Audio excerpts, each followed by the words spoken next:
Hey guys, and welcome to this super bonus Will of the People referendum-driven episode.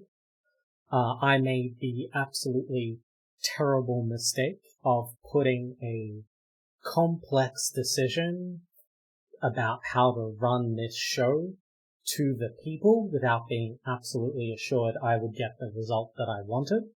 And while the results weren't quite 52-48, they were certainly not what I was hoping to get. If you didn't see the poll, I was asking whether our show tomorrow, which we're super excited about, should dig into this newly announced CBAM, the Carbon Border Adjustment Mechanism that the EU is rolling out, which is like absolutely transformational, at least potentially, in terms of how trade and climate change interact, and actually has huge implications for British businesses who will now find themselves potentially, and potentially very likely, on the wrong side of some pretty hefty bureaucracy, at least in a handful of sectors, and that list of sectors is likely to grow. So that's what we wanted to talk about, and that's what we are going to talk about, but the people wanted us to talk about boating the goddamn boat phase. So that is what we are going to do. At least today, and to spare Anna and Sam, who are not allowed to get even a little bit party political, from having to talk about the boat, I am going to talk about the boat. I obey the will of the people, even if not in quite the way, the people perhaps envisage. So, the boat.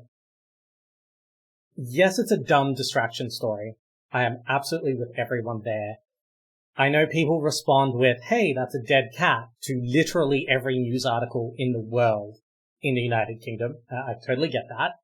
But this one is kind of silly. $200 million isn't that, £200 million isn't that much in the scheme of things. But I still think it's worth kind of talking about, and I think people might be interested to know how sort of a former trade negotiator, somebody who thinks about trade all the time, engages with the argument.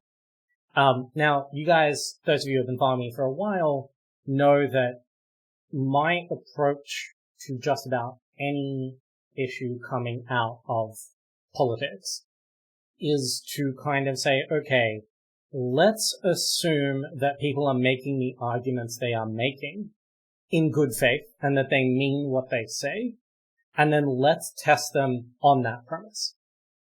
I think there's a lot of other people who kind of will delve into the psychology and the politics of like, oh, they're actually doing this because they are craven liars or geniuses or whatever. I kind of say, okay, let's accept all of their premises and see if their arguments hold up anyway. And so that's what I'd kind of like to do with the boat, because there's been so much debate about it, but so much of what's coming out of that debate, like the arguments you hear over and over again, a lot of them are really, really dumb, and some of them are really dumb in kind of both directions. And so what I wanted to do with this, like, silly mini episode is actually just to kind of take the arguments for and against the boat, present them in the absolute best possible light, and then just sort of jangle them around and see what comes up. And obviously, I mean, this is a chat show. It's why we're doing it on Twitch. If you have boat-related questions, if you have boat-related thoughts, the chat's right there, so feel free to just yell nautical puns at me if that improves your viewing experience. So, without sort of much more further ado than that, let's maybe just get into what are the arguments for and against the boat. And the arguments, I've listed some arguments as like bad arguments.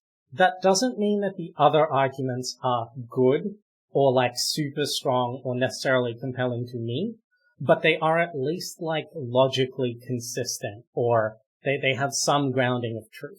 So that's kind of where we'll start, if you don't mind. So the first argument that I think is a reasonable one to make for the boat is it is a trade promotion and public diplomacy tool. What is trade promotion and what is public diplomacy? Trade promotion is really different from like trade negotiation or trade policy more generally.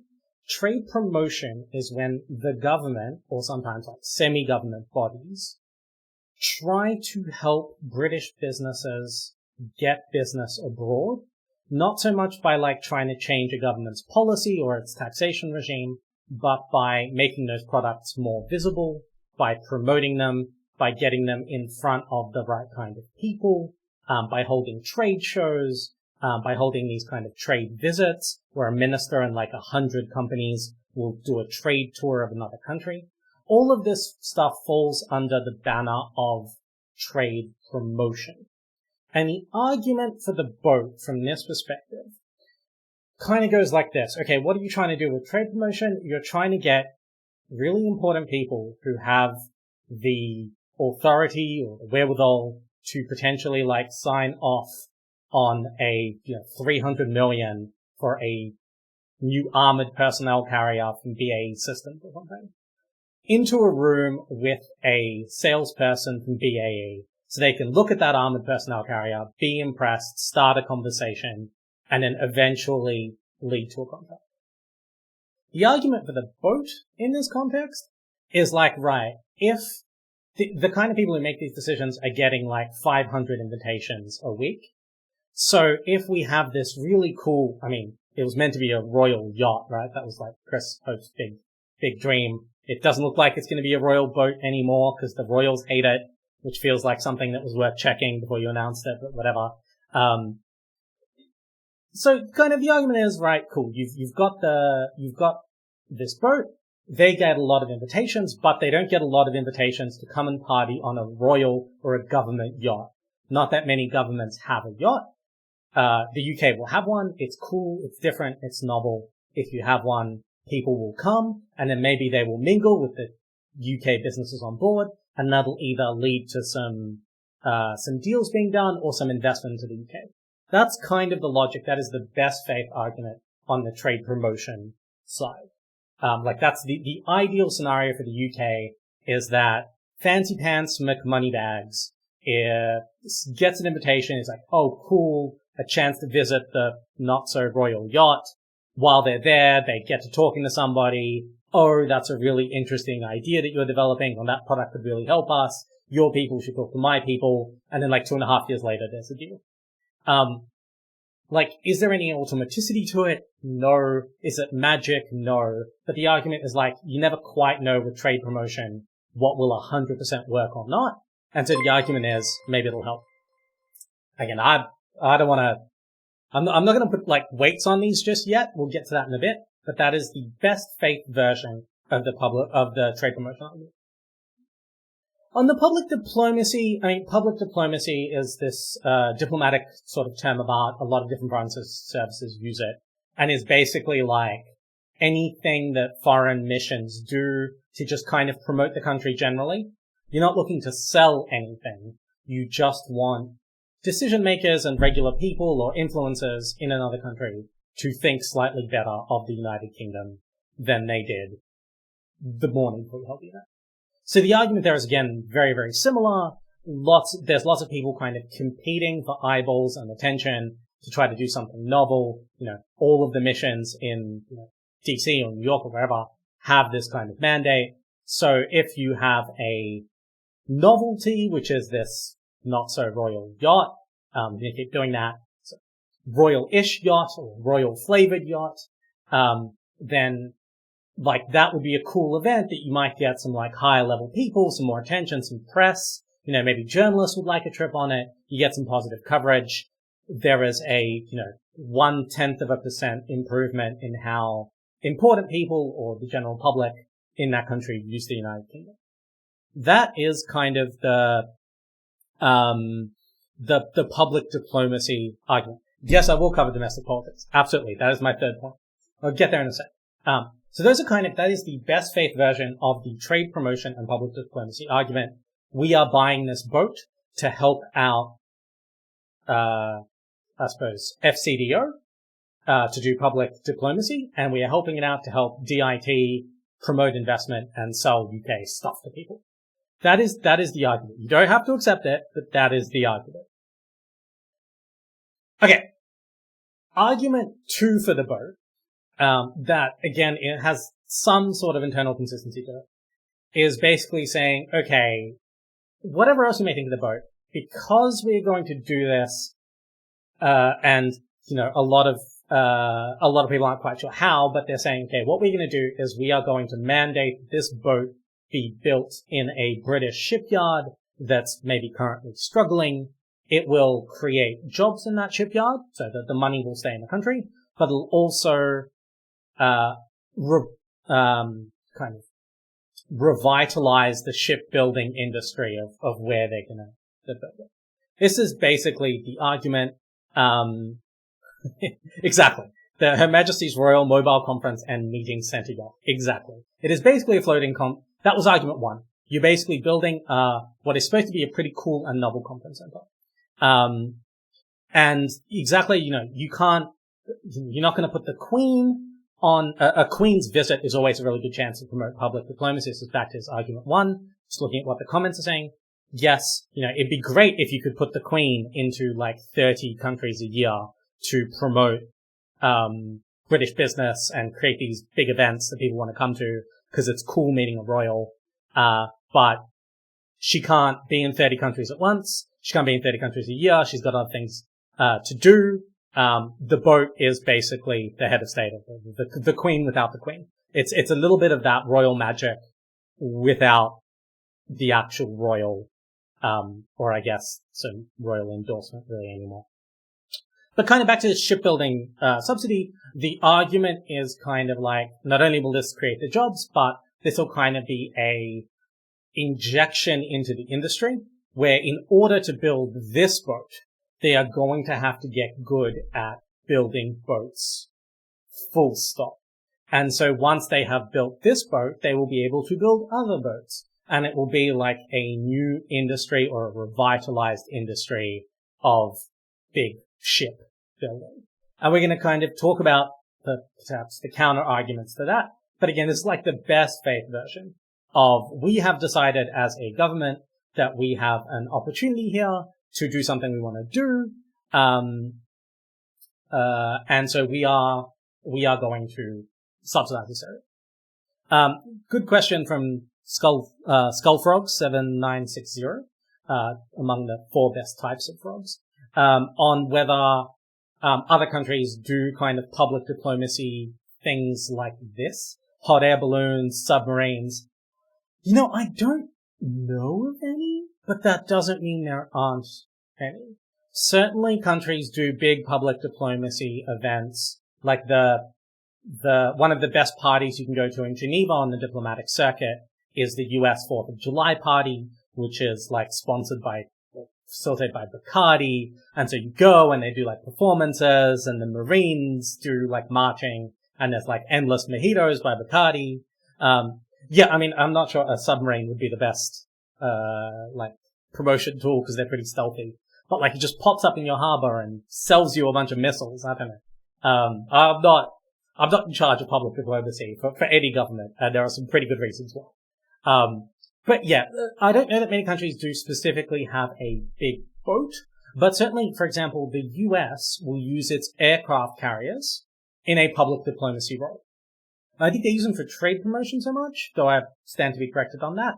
But certainly when like when US naval ships dock in, like, say, Australian, in Perth or Darwin, they like open them up and they have big parties on them and they give tours. And it's kind of like a, hey, check out how cool the US is. And look at our giant ship. And isn't it like USA, World Police, Team America. So there's certainly like people do use big boats like that because it's a big deal when a big boat shows up in your harbor, basically. So like a novelty. It is a different thing to do to go and check out an aircraft carrier than just like Netflix and chilling with your significant other for yet another night. So that's kind of, we keep sort of circling back to this trade promotion and public diplomacy argument. I think it is really interesting.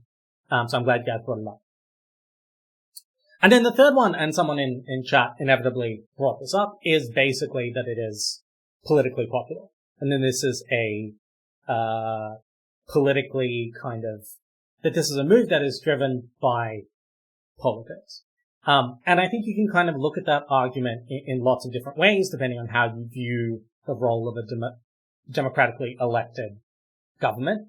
The absolute best faith kind of interpretation of this argument is like, well, hey, the people voted them in to do stuff like this. Basically, like, the argument for this would go like, the Tories made absolutely no secret of, during the election, that they like big, patriotic, symbolic displays of flagship royalism. And so so they're doing that. Like, this is what the people voted them for. There are far less charitable ways that you could put that argument. And certainly every time I brought it up on Twitter, people have not been shy about doing that. But this is kind of the argument, is basically saying they're doing it for political gain because it will make the people who like them happy. But you can also kind of get a bit more sophisticated, and especially with this government, say not only will it make the people who they want to make happy, but it will provoke exactly the kind of fight this government feels really comfortable fighting with exactly the kind of people that this government feels very comfortable fighting. So, like, they knew that when they did this, all of the usual suspects that they are very, very comfortable brawling with on social media and on Andrew Marr and in the newspapers would come out and condemn it as, like, weirdly royalist or a waste of money or, like, flag shagging or and, like, nerdy experts would go on TV, talk about value, all this stuff. I'm not a political scientist and I'm not an expert on kind of UK politics at the moment, but you can certainly imagine the UK government, the current UK government and its sort of pollsters and focus groups being like, we like that kind of debate. We like the kind of debate where we're positioned as, like, pro-royalism and pro the Queen and pro-patriotism, and the other side is trying to nickel and dime us out of getting the Queen a cool vote. So there's kind of, you can think about it as pandering, but you can also think about it as, like, exactly, as triggering yet another beginning a culture war on which they've kind of war gamed it out and gone, we're gonna end up on the popular side of this, at least with the people that they care most about. So, I mean, you can do with that argument what you like. I don't want to get into it too much until we get to the counter arguments, but like that is the argument, and deal with it. And finally, I want to just for funsies, the really bad argument for the vote that you still weirdly get sometimes. And the reason you get it is that the government is deliberately kind of vague in the way that they talk about what this vote is going to be good for.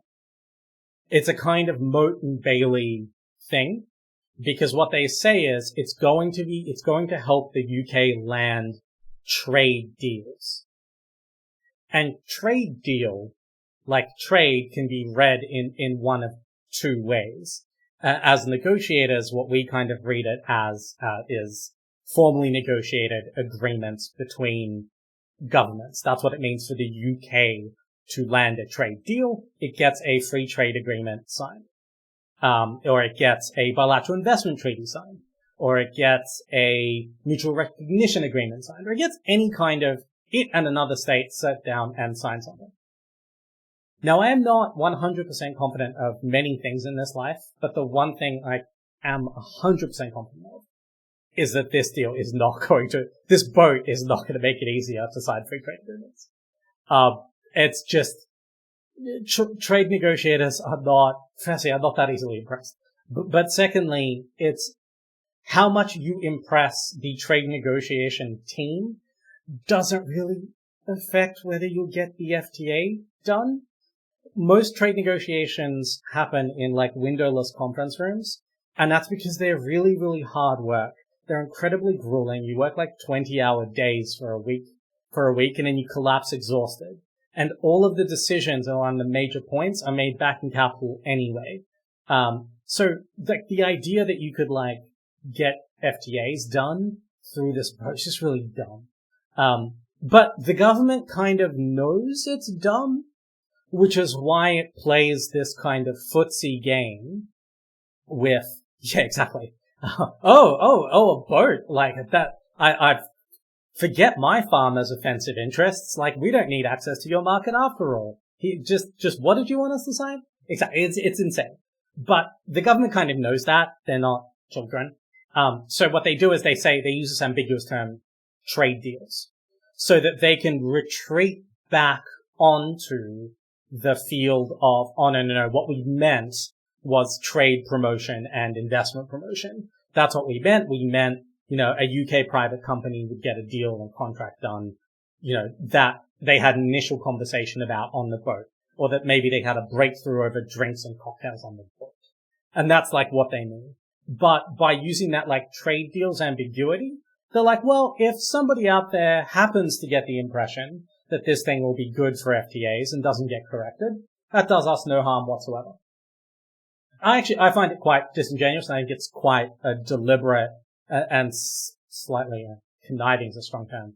But I don't think it's an accident they're doing this, and I don't think it's a particularly nice thing to do to your populace to kind of play with them that way. But then there's a reason I'm not in politics and I'm thoroughly unelectable. So anyway, that's a really bad argument for the boat, and it is in fact so bad that apart from a few of the wildest-eyed cheerleaders for the government in the dumbest newspapers, nobody makes this argument seriously. They always retreat back to one of those 1, 2, 3 arguments that we did before. So that's kind of the arguments for the vote presented in as good faith as I could manage them. Now let's kind of chat about the argument against the vote. And I've used argument singular because from my perspective, there's really just one argument truly against this vote that you can make credibly. And that's just, it's bad value for money if your goals are to achieve 1, 2, or 3. Regardless of which of those 3 objectives you have, there is a value for money argument to be spent against buying a £200 million plus. It's a government procurement, so it's going to end up being a lot more. Let's be real. Boat, and then staffing it in perpetuity. There are better ways you could probably spend that money, regardless of whether your goal is trade promotion, shipping, a subsidy to your shipping industry, or probably politics. On the trade promotion and public diplomacy front, 200 million is so much money in a trade promotion public diplomacy sense. This is not a kind of field of government activity. Yeah, I mean, it's possible it may never actually exist. I don't know if that's an argument for or against the vote. But let's assume for a minute they actually at least allocate the money. Let's kind of set aside whether it'll ever actually frickin' exist. Because it's not beyond the realms of imagination that the government manages to buy a boat. Governments do manage to buy things from time to time. Generally not bridges to Ireland, that they have not been hugely successful in buying. But other things, generally speaking, the government can produce something. It may not be exactly what they had in mind, and it may not be perfect, but they can generally, the government has bought boats before. The Navy exists. So let's kind of assume that at least they will allocate the money. And so effectively park that money in a budget line where it can't be used against it or for anything else. Let's kind of posit that. So that kind of brings us to, what's the value on trade promotion public diplomacy? These are not things that cost a lot of money to do generally. For the amount of money you will spend building and then maintaining the boat, you could hire a huge amount of staff all over the world to do nothing but promote British business and British public diplomacy.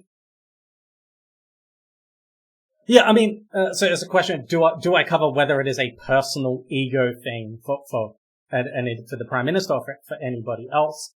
I sort of file that a little bit under political popularity stuff. I mean, I don't know, like, having it be an ego thing is not really an argument for it. And it's a difficult argument to argue against substantively because spending hundreds of millions of pounds on ego projects is just like inherently bad. So there's no real need to unpack it.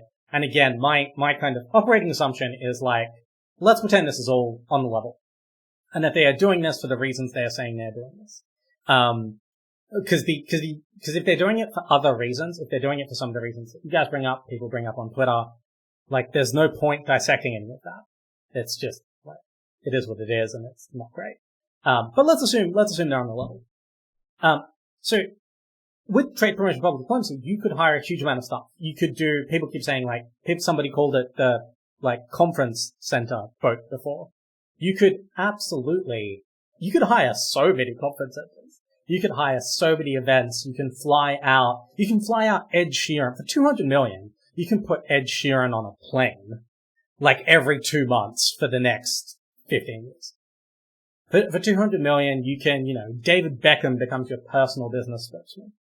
Would more, Saudi businessmen be more excited to meet David Beckham than to sit on a boat that is a quarter the size of theirs? Yeah, maybe.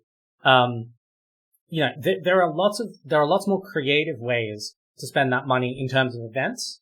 And you can also pump that money into the kind of day-to-day work of trade promotion that isn't hugely glamorous or sexy, but it is kind of a useful grind, where you basically pay people to find out what business in that country is looking for, how it thinks, how it operates, what are the kind of pitches that work on them, who the movers and shakers are, who's got some capital to spend, who's buying, how do you get in with them, what are their concerns about, what are the kind of things they're into. Trade promotion agencies, if you've ever seen a brief one of them does, when a minister meets with a really senior person from like a big investment fund, they will give you a briefing on that person. Like, have they ever met before? What do they like? What are their investments in? Where have they worked before? What are their concerns likely to be? All of that kind of stuff, is like, it's really important and it's really useful. It's just not sexy. But you can buy so much of it with that money. Now, a counter argument people get is like, well, why not do both? Like, this is hire those people and then build the boat. You can do that, but I don't think the UK is. And then, like, if you've hired those people, spend $200 million on hiring more people and doing more events. It's going to be quite a while until you hit diminishing returns on additional professional trade promotion and public diplomacy staff before, like, the value of a boat eclipses the value of the next 200 million plus upkeep worth of staff that you hire for the next 20 years. So that's kind of the counter argument on the trade promotion public diplomacy front, beyond just laughing at the idea that it could be good for trade negotiations. It's just dumb. Turn, we had a chat about this before. I'm not aware of anyone using a specifically dedicated boat this way, but for example, the US Navy uses its boats when they dock in foreign ports as public diplomacy tools, for example. And lots of governments do all sorts of trade promotion events where they like fly stuff in or fly people in. Australia does a huge event in the US every year called Good Day USA, where we fly in like Kylie Minogue or whoever, and it's like a big party in DC. So you do stuff like that. Okay, so that's about argument on trade promotion public diplomacy.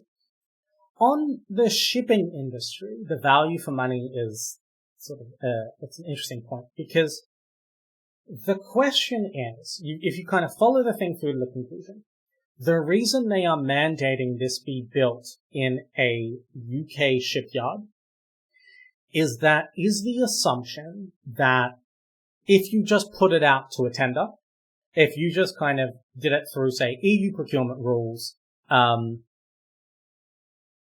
there you go. If you just did an open procurement tender where you basically just said, give us we have a tender to build a boat. Here is our budget. Here's what the boat has to be. Everybody give us your best pitch for a boat. The assumption is that the UK would not win that. A UK firm would probably not win that tender. There are more efficient and experienced large yacht manufacturers out there who would, in an open procurement, be able to beat the UK fairly convincingly, even offsetting the travel costs of it. So instead, you mandate that the UK gets that contract in order to help the local shipping industry. The kind of challenge is like, okay, well, what happens once the boat is built? The argument inherent in this shipping subsidy kind of idea is that in the process of building this one royal yacht, the shipping industry in that town will become globally competitive, right? It will improve through kind of experience, capital procurement, hiring the best people, and it will get to a point where, okay, after it's built the royal yacht, UK is probably not going to order a second one right away, but it will now be competitive enough to bid for global contracts for other people's boats all over the world. You can probably immediately see a couple of pretty big assumptions and question marks there from a value for money and like a common sense perspective. Firstly, like historically, the way to get somebody to upskill is not to give them a guaranteed contract that they effectively cannot lose. And especially one that the government's going to be pretty goddamn locked into. Once the government has decided that it wants a specific shipyard to build a royal yacht, makes a huge announcement about it, Boris Johnson goes down there and breaks a champagne cork over their wall, or does whatever it is he does. It's going to take a bloody lot for the UK to walk away from that deal, because they know what that press cycle is going to be like. So, the shipyard doesn't really have a huge amount of incentive to massively upskill themselves in the process of this. And then there's also no guarantee that building this one specific yacht will close the competitiveness gap between them and the next, the current leaders in the yacht field. And that kind of brings us back to the kind of value for money shipping industry question. Which is, okay, if you have decided for policy reasons that you would like UK shipbuilding in this particular town to be improved, is this procurement the optimum way to go around it? Could you get this boat for like 150 million pounds in Sweden and then spend 50 million pounds in subsidies or tax breaks for that port region, in upskilling the workforce there, in capital, in all sorts of things? Is there a way you could, if you have set for yourself a policy objective of, I want this port to be better at building yachts, is just handing them this contract the best value for money way of doing it? And I think there's a real kind of question there. This isn't my field at all, but my kind of strong suspicion is probably not. So that's how I kind of push back on it. And then finally, there's like the political popularity question of like, is this, if your stated goal is to to do what your voters voted you in to do, but also to, say, boost unionism, to strengthen the union, to rally people behind patriotism, to do all these kind of things, is this vote the most politically expedient way of doing that? Is it the best value for money in terms of it? And this one's probably the weakest, because the weakest anti-argument, because, maybe 200 million in the scheme of multi-decade long budgets isn't that much. And if people really, really loved it, then maybe that's good value from a political perspective. But kind of based on the polling, most people are pretty about it. I don't know. Maybe coming out of COVID, like, massively boosting Glastonbury or something might be more value for money. But that's kind of, so those are kind of the arguments against the boat, the argument I would make. I just want to kind of conclude on my silly slides with just like two arguments against the boat that I constantly see and that drive me mental. And these are bad arguments, and I would beg you to stop using them. And that is basically the existence of landlocked countries and the fact that not all capitals are accessible by boat. And that argument is like just really silly because, first of all, there aren't that many landlocked countries. And most of them aren't huge trading partners or potential trading partners for the United Kingdom. Like, okay, you can't go to Switzerland and like Liechtenstein, maybe like Andorra, Mongolia, and a small handful of others. But like, yeah, you can go everywhere else though. We don't disband the Royal Navy just because it probably wouldn't be that useful in a war against Mongolia. And so for the same reason to go like, this boat is useless because it can't get to Switzerland. Well, like, yeah, they probably won't use it in Switzerland.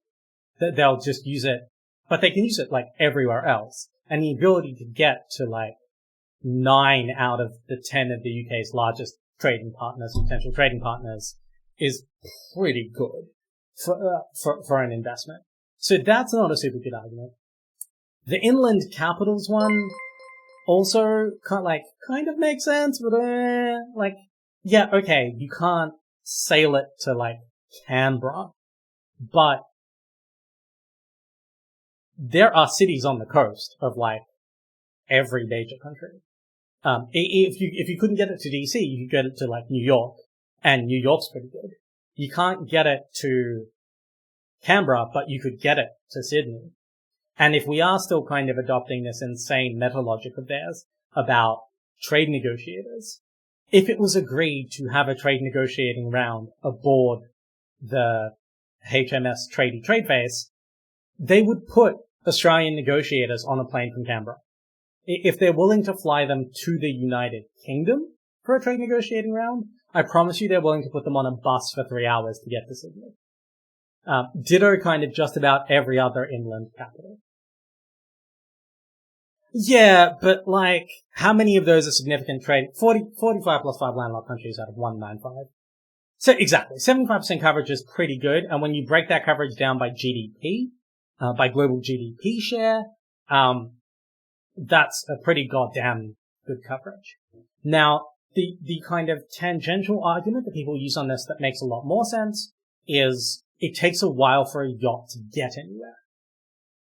So compared to, putting the Queen on a plane and flying her to four different capitals in 2 weeks and then holding 4 different events there with her, for her, with a whole program attached, it simply takes a while for a yacht to get from like New York to Paris to Sydney. Like if you've decided the boat's going to Sydney, that's the boat written off for like a month. Possibly 2 because it's got to get back, and apart from New Zealand and the Pacific Islands, like how much are you really going to do down there? So there's that's certainly like, that's an argument that makes a bit more sense, and it really comes back to value for money. That one. It's not like this boat is stupid because Switzerland is landlocked. It's like this boat is stupid because it is bad value for money. Yeah, I mean, so by the way, the Queen herself is never actually going to sail anywhere on this boat, I would suspect.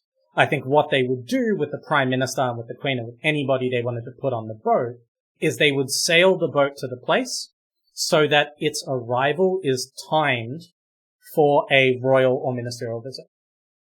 So the boat gets into port, and then like they clean it up or whatever, they put out the bunting, a day later the Queen, exactly, they'd fly the Queen to the ship.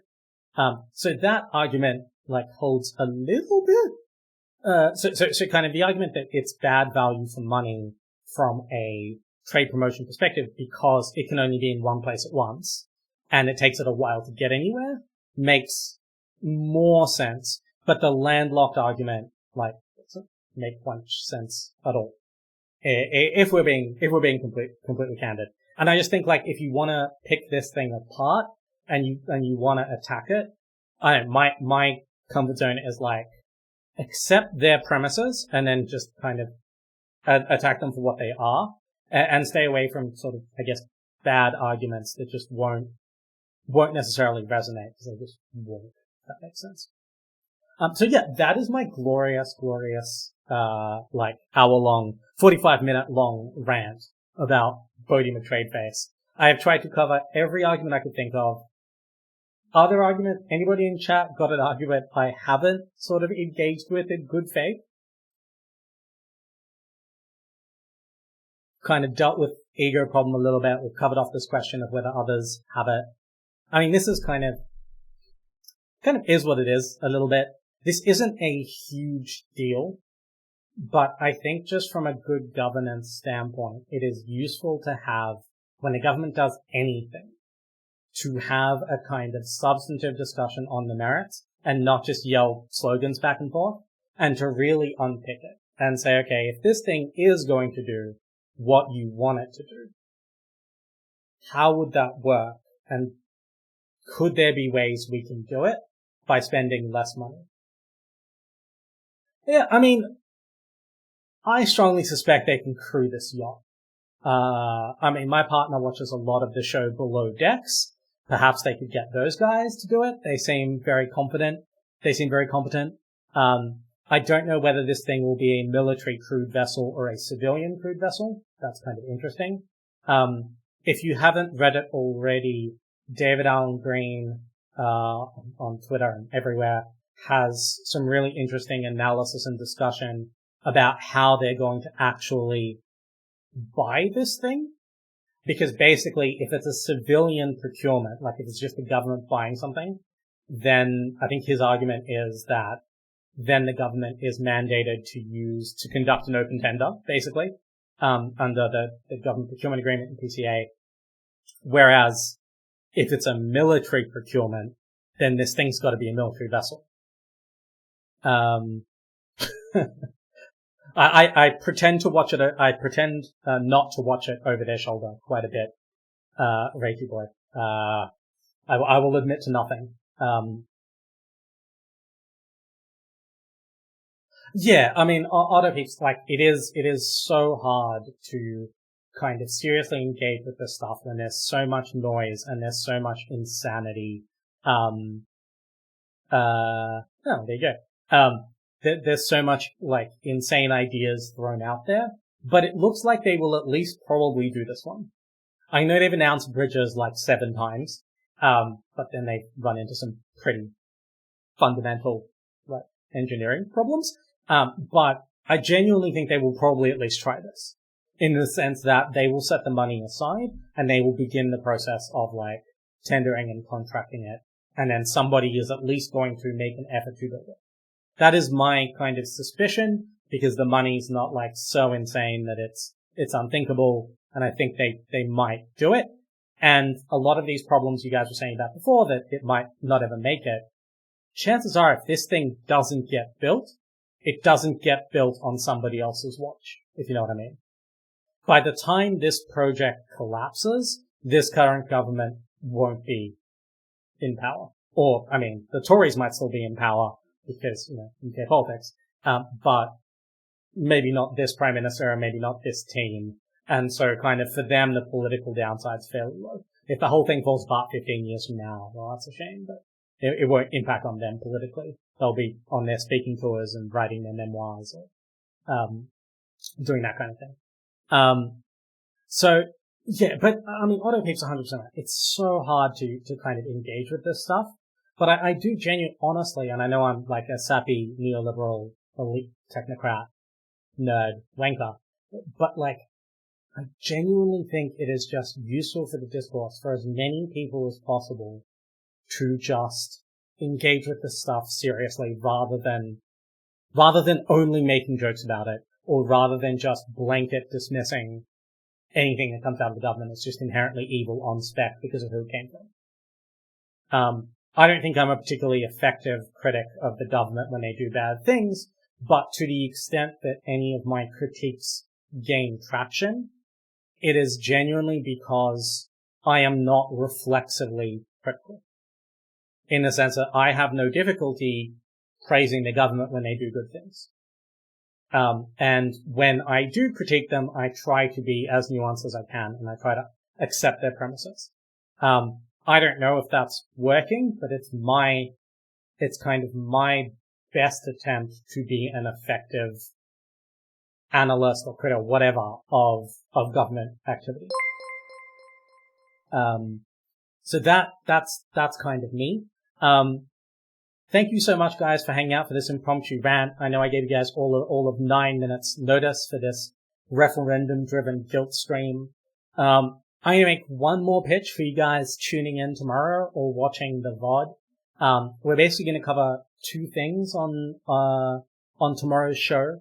The first is this carbon border adjustment mechanism, where basically the EU has said that because it has a carbon tax, it's going to take initially a small range of products that the UK happens to make a lot of, and basically put in place a really complex bureaucracy where you have to pay to the EU.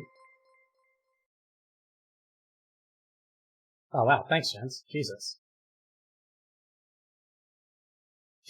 Okay, thank you very much. I will donate all of that money to a very good cause.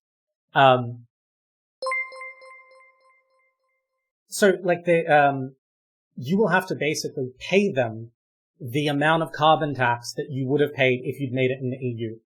And to do that, you're going to have to navigate a hugely complex bureaucracy consisting of that begins with the EU literally approving your factory to even sell to the UK, to even sell to them. It is foundationally going to transform how trade works by the time this thing is fully in. And we're going to really get into the weeds of it and try to explain what it means for the UK, what it means for UK businesses, where it's likely to go, the challenges they're going to face. So we're going to do that.